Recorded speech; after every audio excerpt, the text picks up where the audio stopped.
All right, everyone. Welcome back to The Problem With, the show where we pull back the curtain on the so-called fairness baked into American life and expose just how rigged the system really is. And since it's Saturday, that means this one is one of our long-form deep dives, where we take our time, peel back every layer, and follow the money, the power, and the privilege to see just how deep the rot goes. This is part 2 of our white-collar crime series, The Famed Defense. Last time we talked about Brett Favre and how a football legend helped steal millions from families in poverty through Mississippi's broken welfare system. And the kicker? He's still walking around untouched, while people with a lot less are serving real time.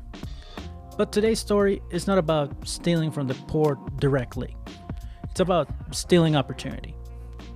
We're digging into the college admissions scandal, also known as Operation Varsity Blues. The one where some of the richest and most powerful families in the country, actors, tech moguls, Wall Street elites, decided the rules didn't apply to them. Again. They didn't want their kids to earn success. They wanted to buy it. They faked ACT scores, faked sports resumes, and hundreds of thousands, even millions, funneled through quote-unquote consultants and coaches to open doors that should have stayed shut. And while they were cutting corners and cashing in favors, the rest of us were sweating every deadline, grinding for grades, hoping for a scholarship or a shot at community college, just for a chance to get ahead the honest way. That's what we're talking about today. Not just one scandal, but a system that tells us everybody gets a fair shot, while quietly making sure the wealthy never lose. Let's get into it.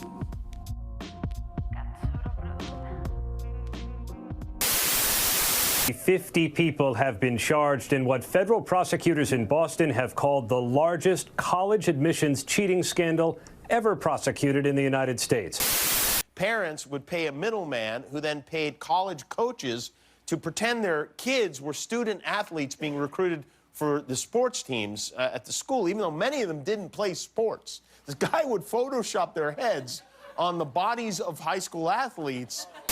33 parents caught up in the scandal signed a plea deal back in April, admitting to paying $15,000 to have an SAT proctor correct the answers on her daughter's exam, improving her score by 400 points. Huffman expressing deep regret and shame in a...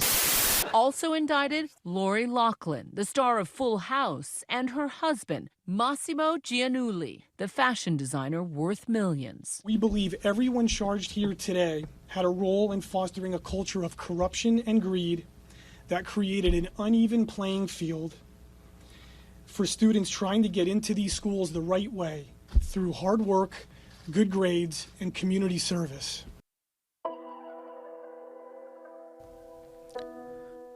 You know the myth, right?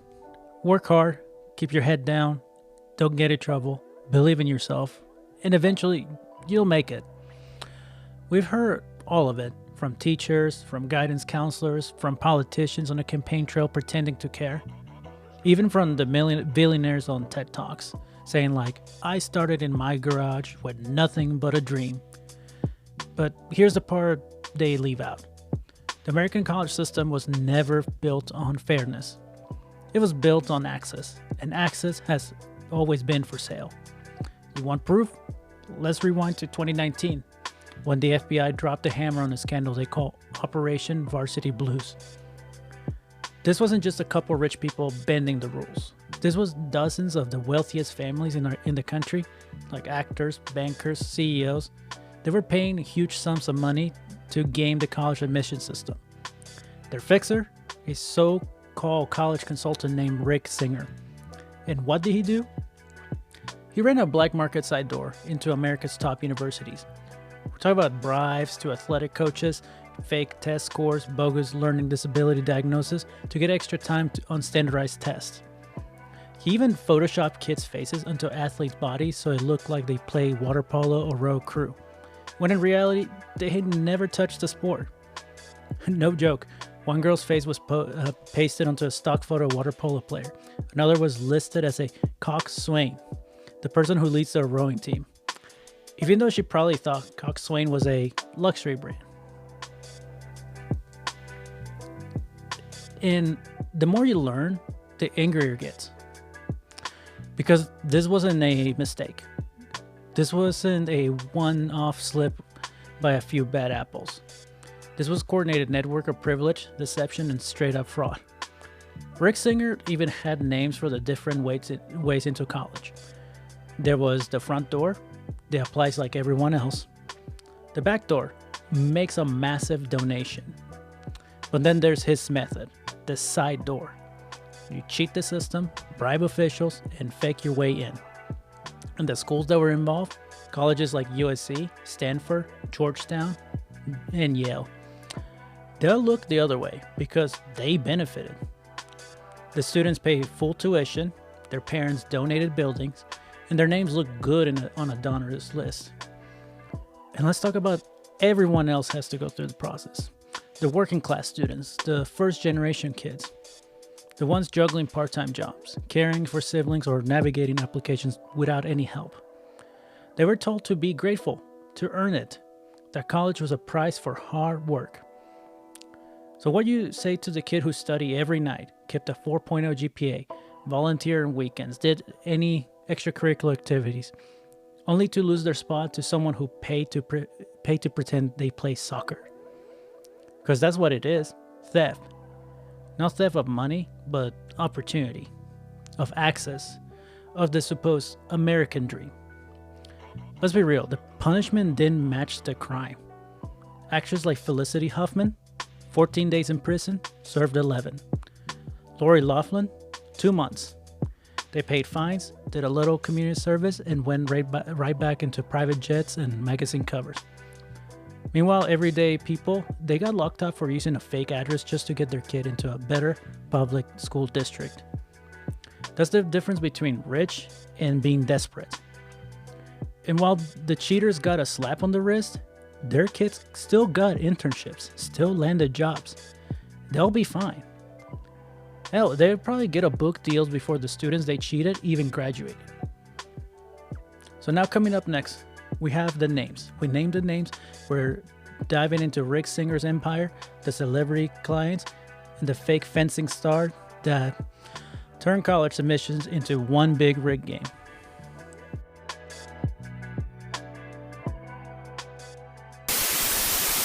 We're not talking about donating a building so that a school's more likely to take your son or daughter. We're talking about deception and fraud, fake test scores, fake athletic credentials, fake photographs, bribed college officials.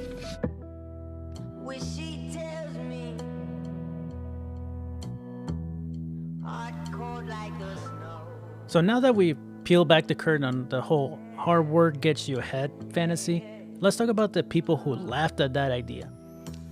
Let's talk about the ones who saw college admissions not as a competition, but as a bidding war. Because this wasn't just one scandal. It wasn't one group of people getting caught. This was a full-blown playbook. This was a full-blown operation built to exploit the admission system, and Rick Singer was the guy holding the clipboard. So let's begin by meeting the ringleader, William Rick Singer. Singer wasn't some small-time scammer. He was the mastermind behind a nationwide racket to get unqualified rich kids into top-tier universities. He called it the side door. Now, according to the FBI affidavit and Singer's own recorded conversations, he had a very clear menu of options. And I quote from Rick Singer, "There's a front door, which means you get in on your own. The back door is through institutional investment, major gifts, but the side door, that's what I've created." And here's how it worked. Step 1, falsified test scores. Parents will pay Singer anywhere from $15,000 to $75,000 to rig SAT and ACT scores. He either pay off proctors to correct the test afterwards, or in some cases, he arranged for a fake test taker to take the whole thing. The testing centers, often in Houston or Los Angeles, places where Singer had connections to quietly swap in his paid-in experts. Some of the proctors were paid $10,000 per test. Then we go to step 2, fake athletic profiles. This one is wild. Singer paid coaches at elite schools such as USC, Stanford, Yale, Georgetown, and others to list applicants as recruited athletes. No experience necessary. He faked water polo rosters. He created Photoshop images of kids rowing or playing soccer, and fabricated honors team titles and stats. Some kids were listed as fencing recruits who never picked up a saber. One girl was labeled a volleyball All-American, despite never playing a minute of competitive volleyball. Singer even used Google Images to find action shots of other athletes and paste the applicant's face over them. Coaches will get kickbacks, sometimes disguised as donations to the athletic department or program needs. Now let's move to the big-time celebrities that got caught. Lori Loughlin and Massimo Giannulli. Let's start with the headliners. Aunt Becky and her husband Massimo, the Target fashion guy, if you didn't know that. They paid $500,000 to get their daughter into USC as a crew recruit. Neither of them had rowed in their life, not for a team, not even in gym class. They staged photos of the girls on ERG machines in athletic gear. And USC accepted them because their names were recommended by a rowing coach who received bribes through Singer's sham nonprofit. Their daughter Olivia Jade, a YouTube influencer with over 1 million subscribers at the time, later said, and I quote, "I didn't really care about school. I just wanted to go to college to party and game day." And they got what for all this? Lori, she received 2 months in prison. Massimo, 5 months. Olivia, red table talk, redemption arc, and influencer deals back on track. And then let's talk about Felicity Huffman. She's the star of Desperate Housewives. She paid $15,000 to boost her daughter's SAT score. Singer had a proctor to correct wrong answers after the test. Huffman says she did it because her daughter had test anxiety. And she said this after in court, and I quote, "I was frightened, I was stupid, and I was so wrong." The judge gave her 14 days in prison. She served 11. That's a long weekend in county jail for most people. Then let's go to Jane Buckingham, author of the self-help book, The Modern Girl's Guide to Life. She paid $50,000 to have a 36-year-old Harvard graduate take the ACT for her son, and the guy aced it. No effort needed. She was sentenced to 3 weeks in prison. That's it. Then we go with Gamal Abdelaziz, a former Wynn Resorts executive. He paid $300,000 to get his daughter into USC as a basketball recruit. She didn't play basketball at all. He was one of the few parents who actually fought the charges in court, and he lost. And this is a quote from the prosecutor's closing argument. "This case was about lying, cheating, and stealing, and involved some of the most privileged families in America." He got 1 year and a day in prison. Still white collar, but he got one of the harshest punishments. And the others, the list goes on.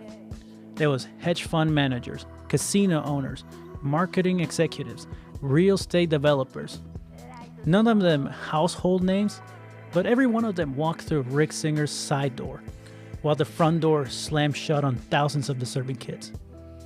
Rick Singer himself cooperated with investigators. He wore a wire, he flipped on his clients, and in 2023, he was sentenced to 3.5 years in prison. This was from the DOJ press release.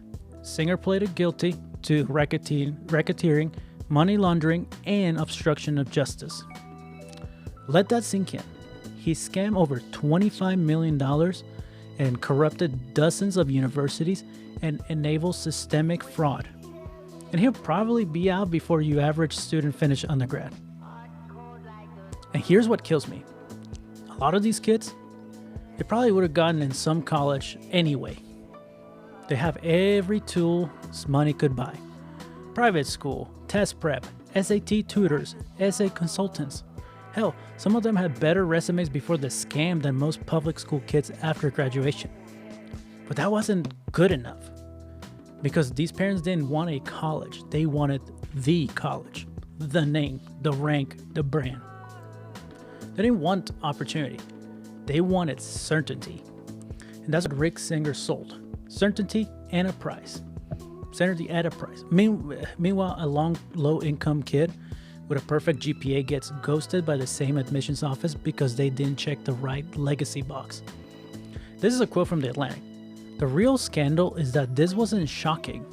It's just confirmed that most people already knew. The system is rigged. And that's why this episode matters. Because this isn't just about the few parents cheating. It's about what this country rewards and what it quietly allows.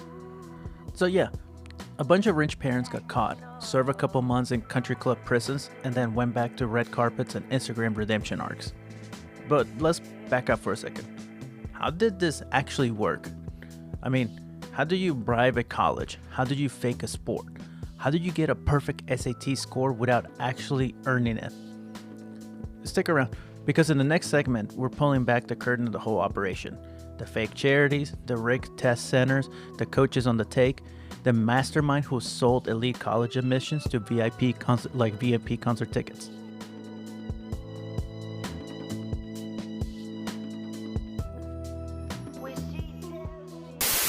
We hear tonight from the man at the center of the Varsity Blues college admissions scandal, the $25 million scheme that landed some Hollywood elites behind bars.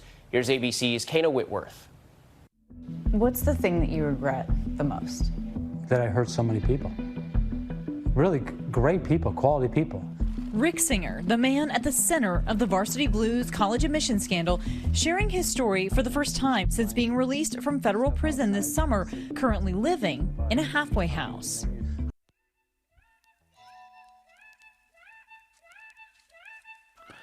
All right, let's paint the full picture here. A guy in a button-up shirt, a dry erase board, and a promise to get your kid into any college you want. No stress, no tests, no chance of rejection. And for the low price of $250,000, he will get you into jail. This is the real story of Rick Singer, the man who turned America's most elite college admissions office into a pay-to-play dealerships. And the craziest part, he didn't do it behind their backs. He did it through the front door of their offices, with donations, application files, and bribe money disguised as development support. And nobody stopped it. So let's start how he did this. Let's start with 1, building the brand. Rick Singer didn't just wake up one day and decide to commit fraud. He evolved into it. He started off as a legitimate college counselor, helping kids craft personal statements and choose safety schools. But over time, he noticed something that changed everything. No one really questioned the students coming from wealthier families. They had tutors, connections, summer internships. They knew how to look impressive. Singer realized he could manufacture that same prestige for a price. He created The Key, his private college consulting company, and sold it as one-stop shop to college success. But while some counselors review essays, Singer was designing schemes. He didn't just help students, he guaranteed outcomes. He marketed the elite prep school parents, and he made promises no one else would. And he said what many parents were already thinking, but were too afraid to say out loud. Why leave your child's future to chance when I can ensure it? He didn't sell coaching. He sold certainty. And in a world where college admissions feel like lottery, certainty was a golden ticket. This was from an interview from the New York magazine back in 2020. And I quote, he had a gift for identifying parental insecurity and turning it into profit. So Singer's client list grew fast. Hedge funds managers, Hollywood actors, real estate developers, parents who saw college not as an education, but as insurance for class, status, and generational prestige. So now let's go to number 2, the 3 doors. Rick Singer's brilliance wasn't just in the scam. It was how he packaged it. He boiled the entire college admission system into a simple metaphor. 1. There's the front door, where your kid gets in on just merit. 2. There's the back door, where you donate $20 million and maybe they get in.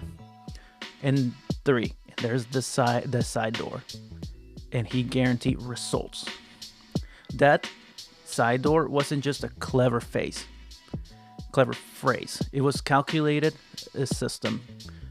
Every parent who came to Singer got a customized version of the scam.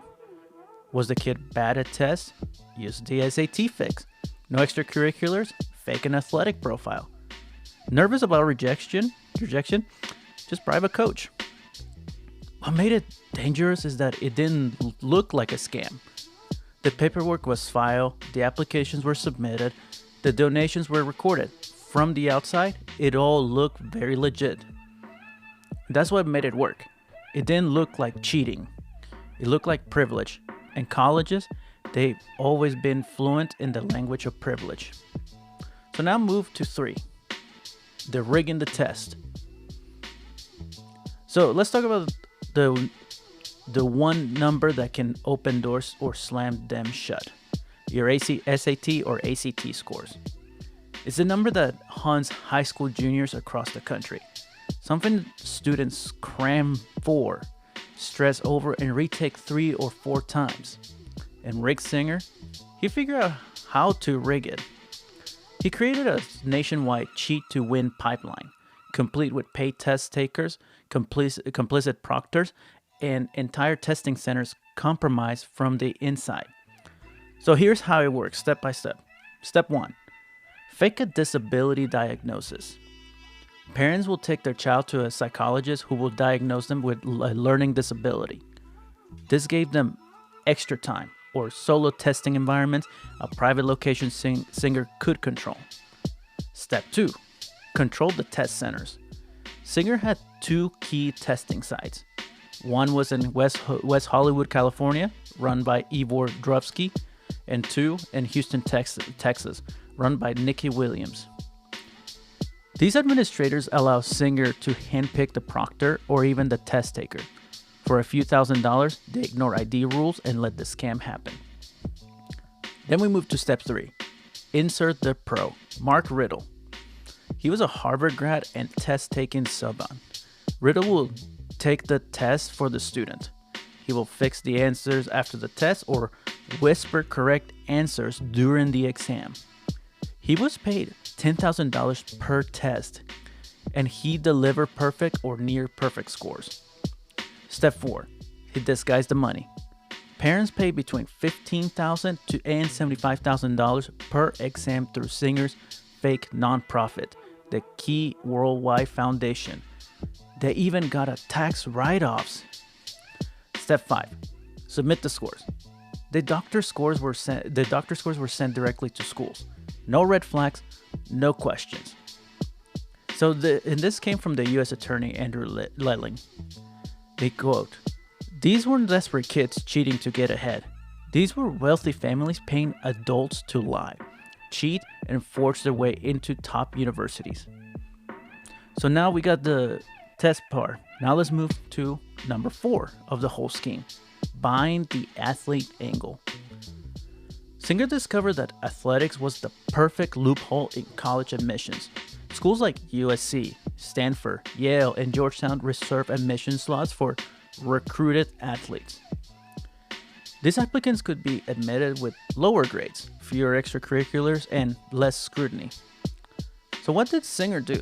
He created athletes out of thin air. He built fake athletic resumes files with lies. Rowers who never touched water, soccer players who never play a game, fencers and sailors who only existed on paper.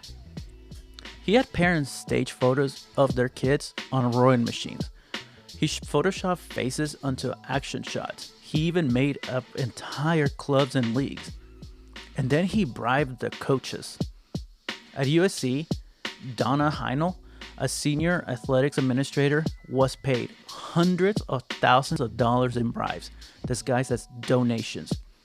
She helped flag applicants as recruits for crew, water polo, or track, even when they didn't play. At Yale, the head women's soccer coach took $400,000 in bribes to help admit a fake soccer recruit. This came from the federal indictment. I quote, Singer wired $100,000 to the USC women's rowing program, listed as a donation for, quote-unquote, team development. The schools looked the other way because as long as the donations came in and the coaches vouched for the student, the paperwork was processed. No questions asked. Now let's move to the fifth step. The paper trail disappears. Money laundering isn't always drug money in duffel bags. Sometimes it's just fancy nonprofit and a spreadsheet. Singer created the Key Worldwide Foundation, a fake 501 charity. Parents wrote checks to the foundation. The memo line said, supporting education. The IRS saw a donation and Singer saw a bribe. He distributed the money in clean, quiet transfers to coaches as consulting fees, to test proctors as honoraria to himself, and or as operational cost. He even issued a thank you letters. Quote, thank you for your generous contribution. Your gift will support mentoring programs for underprivileged youth. But no underprivileged youth ever saw a dime. And parents, they got a tax deduction for committing felonies. This is a quote from the DOJ press release. Singer fabricated donation receipts to make illegal bribes look like tax-exempt gifts. Now let's move to the sixth act, the collapse. This operation fell apart in 2018, not because someone blew the whistle out of conscience, but because of a completely unrelated crime.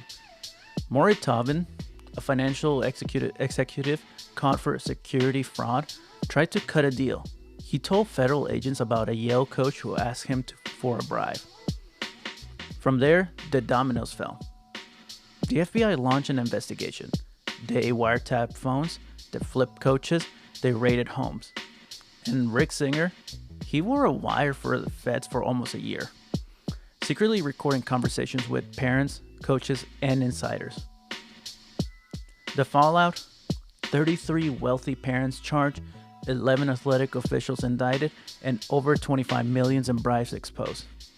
A nation stunned, but not really surprised. Here's the final part. Rick Singer's fall. Singer pled guilty in 2019. He turned on his clients. He testified, and he gave up everything. In January 2023, he was sentenced to about 3.5 years in federal prison, over $19 million in restitution, and a permanent stay in a college system he exploited. This is a quote from Judge Raya Sobel. End quote. Singer's actions were morally and legally corrupt. He capitalized on privilege and created an underground market for admissions to elite colleges. So yeah, Rick Singer didn't just rig the system. He monetized it. He sold false hope wrapped in elite branding, and wealthy parents lined up to buy it. But remember this, he didn't act alone, and he didn't break the system. He just used it exactly as it was built. So we just talked through the mechanics of Rick Singer's empire. The testing fraud, the fake athlete profiles, the bribes funneled through his so-called charity. He was a well-oiled machine built on lies, privilege, and access. But every empire has a weak spot. And Rick Singer, he made one crucial mistake, trusting that no one will flip. So stick around. Coming up next, how a completely unrelated fraud investigation blew the lid off Singer's operation, leading to the FBI wiretaps, late-night phone calls, and one of the biggest takedowns of elite privilege in recent history.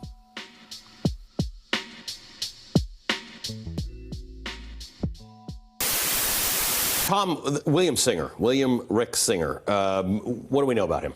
What we know about him is that he's has a plea agreement with the government. We just saw him, as you pointed out before, entering federal court in Massachusetts. We know that he has a plea agreement, and at this point, we expect to hear a little bit more as far as his role in this. He's somebody who, looking at the court documents, we're still going through them. He might be one of the people who is cooperating in this. We know that one of the cooperating witnesses actually has an obstruction of justice charge against them, because once they started cooperating with the government, they took some time to tip off some of the people involved that there was an investigation. So we have that to contend people learned with at this point? So here's the part of the story most people don't know. We all heard the headlines that Rick Singer got caught and wore a wire.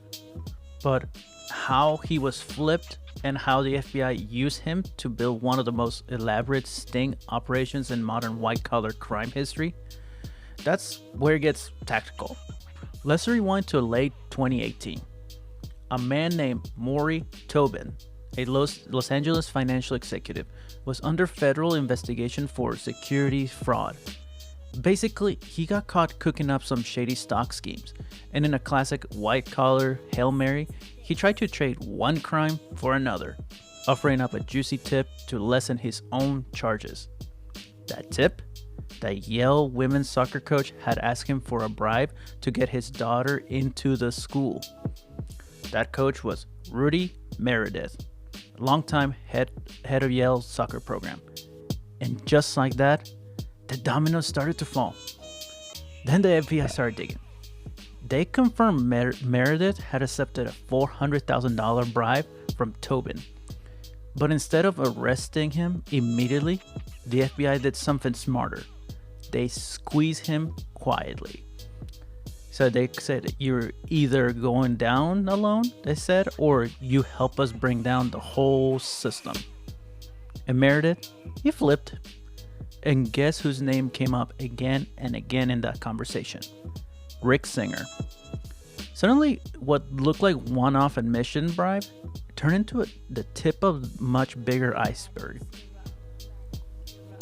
This is when the U.S. Attorney's Office in Boston stepped in, specifically under the U.S. Attorney Andrew Lelling. He put together a task force like something out of a prestige TV crime drama. He had FBI agents, IRS forensic accountants, prosecutors specializing in organized crime and money laundering. Because let's be real, this wasn't just bribery. This was fraud on a national scale. This was tax evasion disguised as donations. This was racketeering, wire fraud, identity falsification, obstruction of justice. All the hits. They subpoenaed Singer's bank records. They followed the money flowing through his quote-unquote nonprofit and the Key Worldwide Foundation, which by the way was marketed as a 501 charity. As in, you could bribe your kid's way into college and write it off on your taxes. So let that sink in. They cross-referenced deposits, emails, testing center records, text messages from parents and coaches, and tapped into test prep centers in California and Texas that had suspicious links to Singer's clients. At this point, they had a full-blown conspiracy unfolding in front of them, and Singer was the spider at the center of the web. So how do you bring down a guy that slick? You don't arrest him, you use him. In early 2019, the FBI approached Rick Singer directly.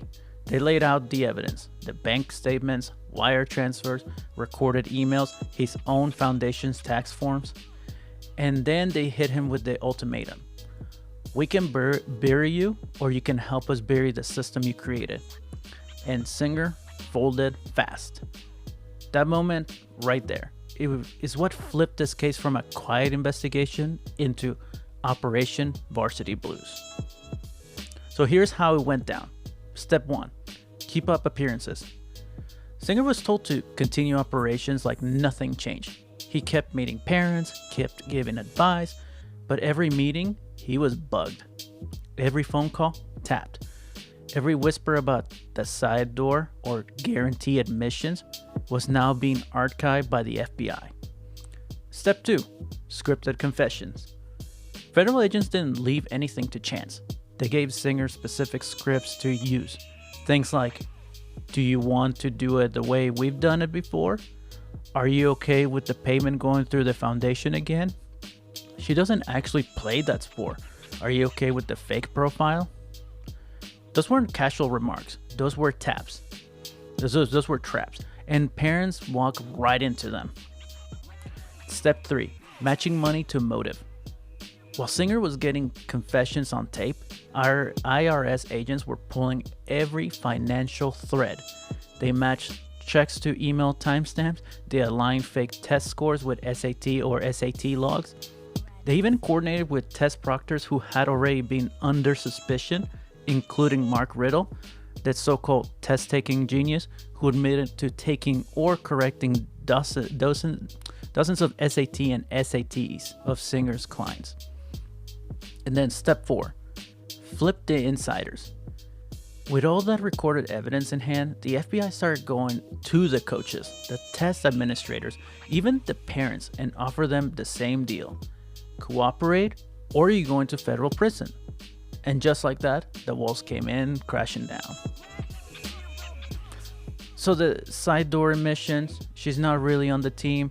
I'll send the check to the foundation. All that. By the time March 2019 rolled around, they were ready to blow the whole thing wide open. Here's the timeline. March 12, 2019, the Department of Justice announced the arrest of 50 people, including CEOs, fashion designers, real estate moguls, Hollywood stars like Lori Loughlin and Felicity Huffman, and athletic staff from schools like Yale, USC, Georgetown, Stanford, UCLA, Wake Forest, and even more. Over 200 recorded conversations, dozens of emails and signed checks, millions of dollars funneled through a fake nonprofit, and a scam that had gone undetected for nearly a decade. And here's the kicker. This entire operation, the biggest college admissions fraud ever prosecuted in U.S. history, only came to a light because someone else was being investigated for an entirely different crime. Rick Singer didn't confess out of guilt. He got caught and chose survival. And still, here's what stings the most. Most of the parents got a slap on the wrist. Rick Singer himself cooperated so much, he didn't even get sentenced until 2023, 4 years later. And when he did, he got 3.5 years. Not 10, not 20, not even 5.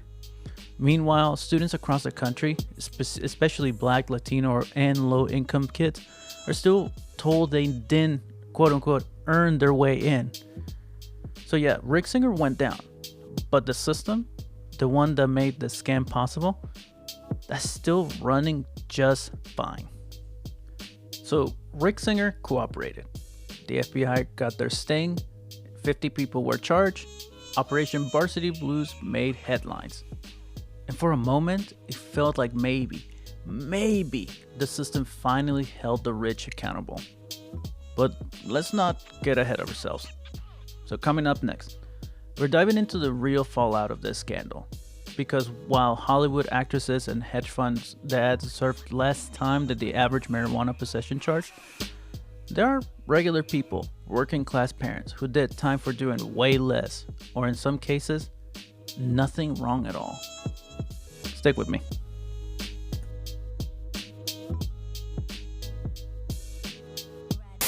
Every parent wants to give their child the best education possible. One Ohio mom is currently sitting in jail, accused of illegally trying to get her daughters into a better school district. Should she be serving time, or was Tanya McDowell is a Connecticut mother jailed for what authorities call stealing an education. That is, for registering her son AJ at an address not in the school district where she last lived before becoming homeless.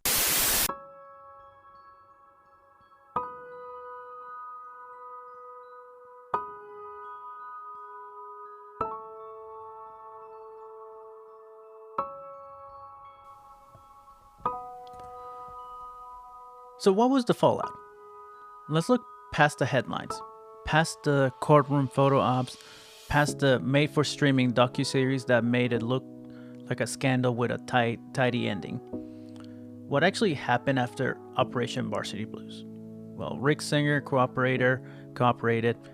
dozens of rich parents were charged. Some pled guilty, some fought it, a few served time, but very little time. Like I said, Lori Loughlin, 2 months. Felicity Huffman, 14 days, released after 11. Most parents, fines, a few weeks in low security prisons, then home. Singer, 3.5 years, with most of it delayed for years due to how helpful he was in the snitching. And the colleges, they issue statements, launch internal reviews. No university lost accreditation or no major overhaul, no real penalties. In fact, many of them quietly admitted they already been aware of some questionable admissions practices. The SAT and ACT still running. The NCAA barely blinked. The IRS didn't even recover most of the fraudulent tax write-offs from Singer's fake nonprofit. So the system, it didn't collapse. It just absorbed the scandal and kept moving. But for everyday people, the system never forgets. It comes for them hard. So let's talk about the real world consequences of trying to do less than what Singer's clients did, but without the safety net of wealth, whiteness, and institutional protection.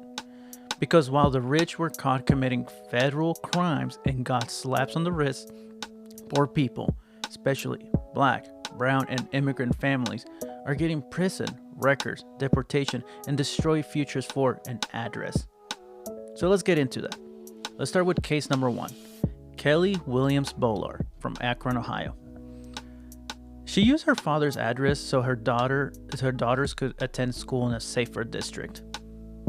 The district spent over $6,000 hiring a private investigator to follow her around and prove she was cheating the system. She was charged with felony theft of education, convicted, and spent 10 days in jail. She lost her job, her state certification, and nearly lost the ability to finish college. All for wanting her kids to be safe. Now let's go to case 2. Tanya McDowell, Bridgeport, Connecticut. Tanya was homeless. She didn't have a permanent address to begin with. She used a babysitter's home address for her 6-year-old so her 6-year-old could go to kindergarten in a better school system.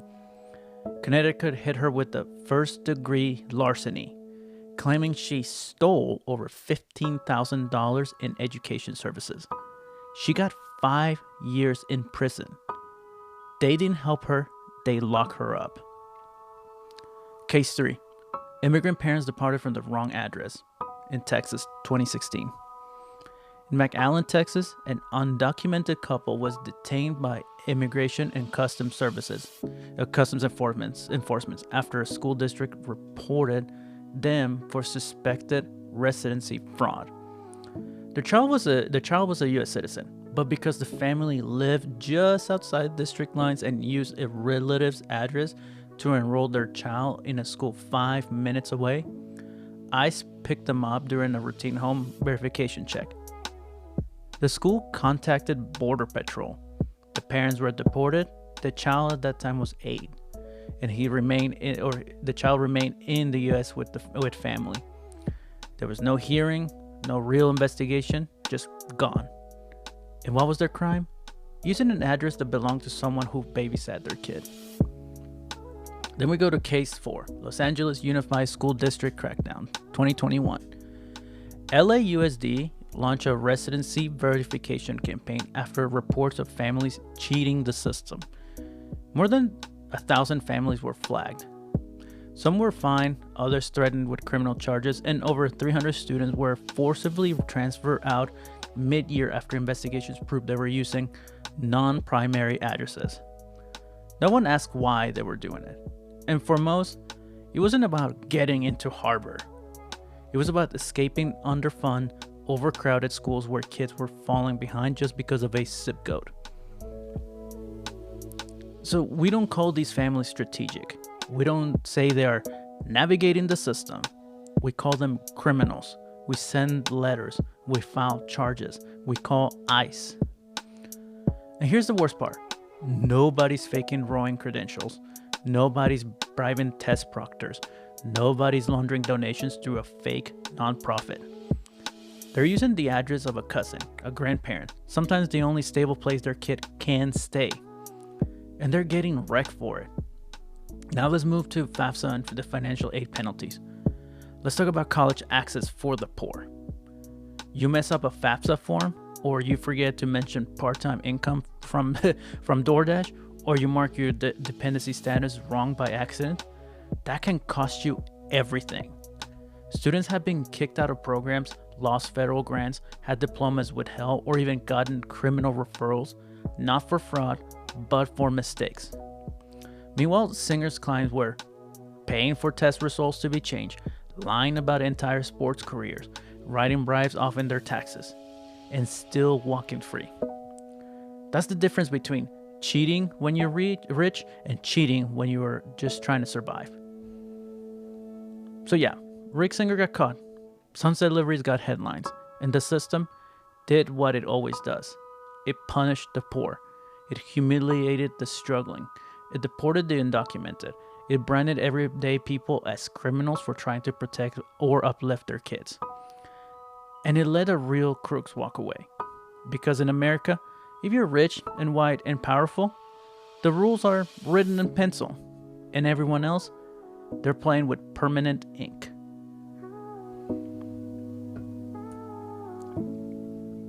Look, let me be real, and let me be real clear before we wrap this up. I'm not sitting here saying it's okay to break the law. I'm not saying people should lie on forms or use fake addresses or misrepresent where they live. Those things have consequences, and yes, rules do matter. But what I am saying, what I need you to understand is this. I get it.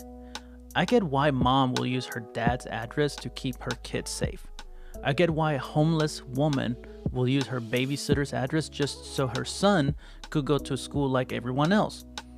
I get why someone who's been told you're not good enough, or you don't live in the right zone, or you don't check the right boxes might make a desperate decision to level the playing field. And I get it because I see it every day.